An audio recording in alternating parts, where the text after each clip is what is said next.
बंदूक किसे दिखा रहा है? मुझे मारेगा ना, अपनी कब्र खुद खोदेगा और ये सब भी मरेंगे। ये सही बोल रहा है भाऊ, इसको मार दिया ना तो रायता बहुत फैल जाएगा। ये सही बोल रहा है, समझाओ ना। रही है। जिंदा तो मैं भी नहीं छोड़ना चाहता, पर जाने दे, फिर से नई दुश्मनी नहीं बनानी। ये देख, ये भी डर गया। जीजा से सबकी फटती है, याद रख, अगर मेरे को कुछ हुआ तो तू गया। ये देख, जीजा का फोन आ रहा है। ये फोन ला, फोन उठा। ए इधर देख, मेरी बात करा।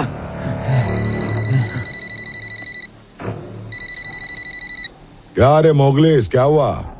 हेलो सीनू भाई, कैसा है? भैया, मोगलिस पकड़ा गया। देख पुष्पा, तेरे को एक मस्त ऑफर देता हूँ, साथ में धंधा करते हैं, मेरा पार्टनर बन जा। तू जो रेट बोलेगा वो दूंगा, बाकी बाद में फाइनल करते हैं, पर मेरे साले को कुछ मत करना। बस तू मोगलिस को भेज दे मेरे घर पे। उसको तो मैं अब भी मार दिया। 5 मिनट पहले फोन करने का था ना, लेट कर दिया। अभी जिंदगी जा चुकी है, वापस नहीं आने वाली है। जीजा!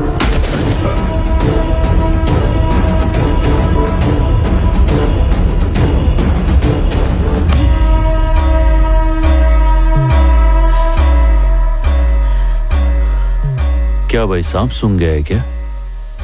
जो तुम सोच रहे हो वही हुआ है। वो दिन तुमको इतना ज्ञान दिया कि मैं किसी से डरता नहीं, फिर भी तू मेरे नाद में लग रहा है। अब गोली की आवाज आ गई ना। और एक जरूरी सूचना, एक बात को अपने भेजे में घुसा ले।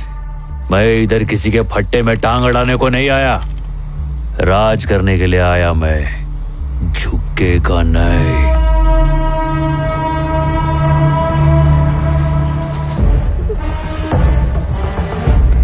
मुझे मेरे साले की लाश दे दो, मैं चला जाऊंगा। हाँ, लेके चले जाना, पर बैठ तो सही। सिंडिकेट में तो भाईचारा था ना, फिर ये दुश्मनी कैसी? ये उनसे पूछे ना, शुरुआत तो इन्होंने ही की थी। झूठ बोल रहा है कमीना, इसने शुरुआत की दुश्मनी की। जक्का, शांत हो जा। सीधा जाके मुर्गन को माल बेचने की क्या जरूरत थी? जवाब दो, सीनू भाई की पीठ पीछे इन्होंने ऐसा क्यों किया? क्या रे, सिंडिकेट के कुछ नियम है, उसूल है, फिर काय को ऐसा किया?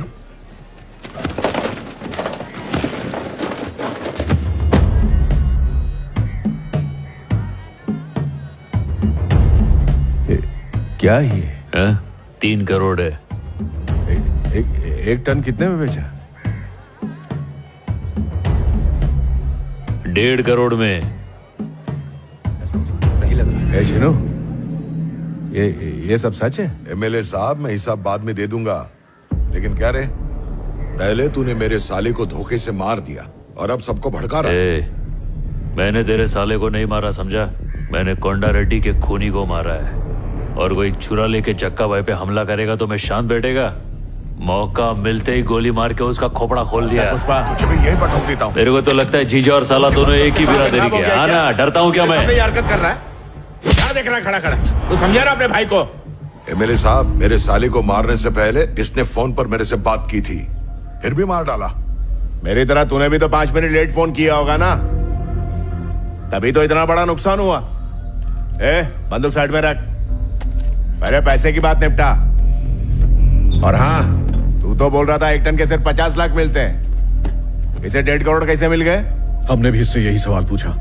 अगर ये हमसे सच कहता तो हम मुर्गन के पास क्यों जाते? जिस पर अन्ना ने इतना भरोसा किया, उसी ने पीठ में छुरा भोंक दिया।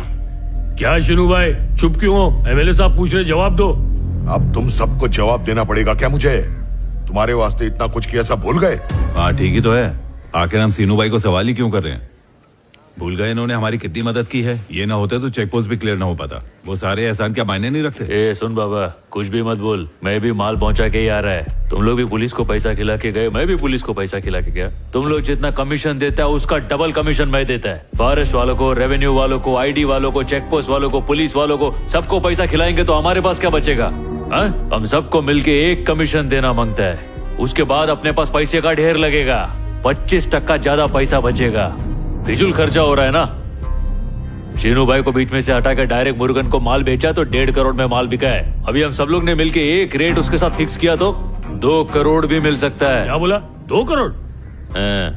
कहानी अभी खत्म नहीं हुई है। कलकत्ते में वो चैटर्जी है, मुंबई में वो सिंह है, दिल्ली में अग्रवाल है, सब लाइन में खड़े माल खरीदने के लिए तरस रहे।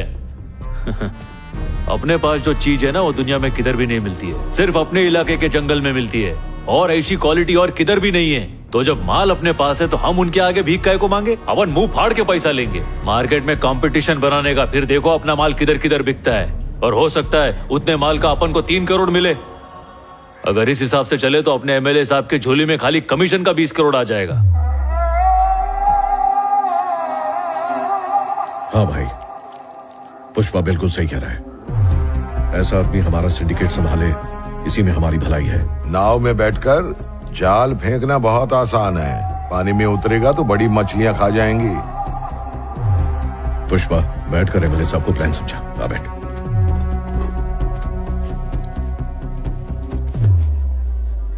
साहब मेरे को एक चांस दे के देखो ना।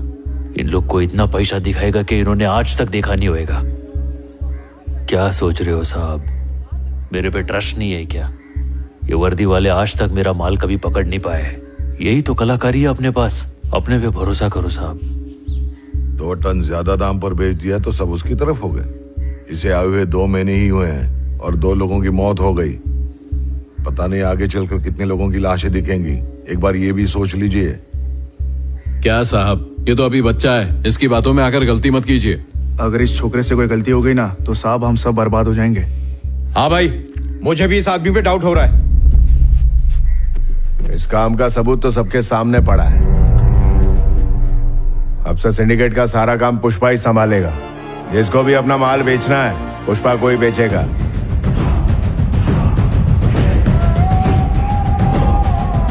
कल मंदिर में सब लोग शपथ लेंगे।